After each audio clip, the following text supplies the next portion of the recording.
Hello, everyone. Another week and another chapter of Andor has gone live for season 2 of this Star Wars story, consisting of episodes 4, 5, and 6,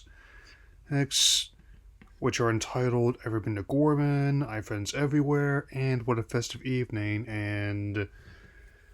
And even though I'm not the most familiar with this director and writer who read this chapter, it is clear to me that this next part is still making good on the efforts to recontextualize what we saw in Rogue One, especially with what we see of Saw Gerrera and his partisan and splinter faction rebellion. So, let's begin. The The story definitely has now reached age 3 years before the events of New Hope. Hope 3 BBY, so I'm able to intuit that each chapter or of 3 episodes apiece takes place over 1 year in universe, which is definitely more believable than suggesting that somehow Spinell got control of the he 5 of the legendary heroes within a year's time frame, which and also like how they're approaching gaining leverage over for one of the members of the Imperial Council, or even taking advantage of his insecurities, and also putting like a little bug inside a model of a spider, which I guess might finally cave and do those campy Ewok movies from the 80s I've been resisting talking about, since I just realized that Spider is actually from that duology. I mean, still, oh, there's one thing I say I can't say good faith about those ones. It definitely did provide an early example of what could be done with a televised expanded universe spinoff. And I also understand the rationale about why we're not going to be seeing the Emperor Vader in the show. Oh, that's and as I said before, and I'll say again. And while those are among the characters that are the most recognizable, it's really the vast array of other characters out there in the Rich Fictional Universe is now.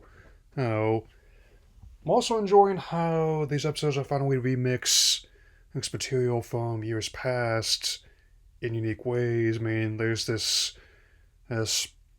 holocast cast in Cassian's apartment on Coruscant that definitely would not be able to place in the infamous holiday special, or like their presenters' outfits and hair looking very 70s space age there, to say the least. As for the discourse of the plots of last week's episodes, well, I, even though I pointed that before, it's a good way of showing just how far the Empire's willing to go.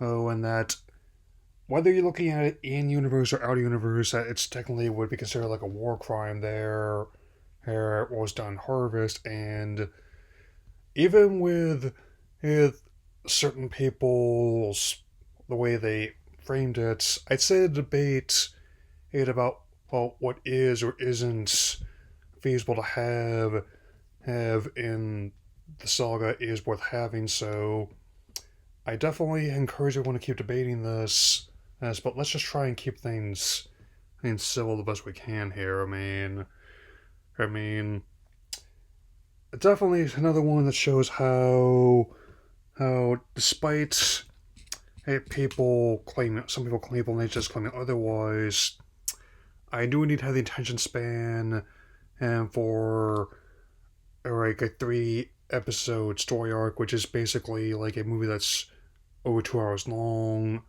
I also ran the numbers; it's almost 3 hours. The way I'm looking at this,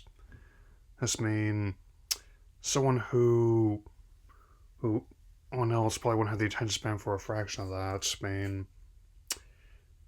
and the production values are, of course, are every bit as impressive as one would expect. Again, there's also, I think they're spending similar amounts per episode they did on season one, let alone the other spin-offs, and I could definitely can at least vouch for the fact that you've seen a bit of that money on the screen. And, and especially given the circumstances of the last 100 days, it is definitely the most timely a spin-off I've seen in some time. I mean, it's definitely been an interesting case study looking back 20 years, especially with the Revenge of the Sith release actually doing solid numbers. As I'm definitely gonna do my best to see it if I can, but I'm not gonna be surprised if I end up just watching it online. I'm given how it's been trending on my profile again. I will also definitely look into the seeing if someone mirror Backstroke of the West as well. At least kind of makes sense of the timing, but I will say I knew a guy. So, as you can tell, my thoughts on the first half of the show are quite positive, and even though I'm going to be going to Oahu, who on Sunday, I will be back after that and finish off the remaining episodes once I do. And with that in mind, I'm also making solid progress on my finally getting my Mission Impossible marathon started. At my current pace, I should be able to have that out this week, and I will definitely see you all again soon. May the force be with you all.